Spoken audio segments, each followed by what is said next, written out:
Hi everyone, I am LK Vaswani. कैसे हैं आप सब। आज मैं एक और रेसिपी आपके साथ शेयर करने जा रही हूँ। वो है कमल ककड़ी या बे की सब्ज़ी। तो चलें रेसिपी से स्टार्ट करते हैं। हाफ KG लोटस स्टेम कमल ककड़ी या बे, इसको मैंने अच्छे से वॉश करके इसको पील कर दिया है। अब इसके पीसेस बनाएंगे।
अब इसे कवर करके स्लो फ्लेम पर पकने के लिए रखेंगे।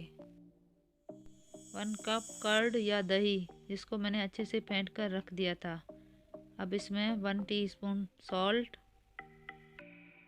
1 teaspoon red chilli powder, 1 teaspoon coriander powder, 1 teaspoon vegetable masala, half teaspoon turmeric powder या हल्दी डालकर अब इन सब चीज़ों को अच्छे से मिक्स करेंगे।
सब्ज़ी रेडी है। अब गैस बंद करेंगे और इसे सर्व करेंगे। आपको बे या कमल ककड़ी की सब्ज़ी की रेसिपी अच्छी लगे तो मेरी रेसिपी को लाइक कीजिएगा और चैनल को सब्सक्राइब करना ना भूलिएगा। Thank you for watching.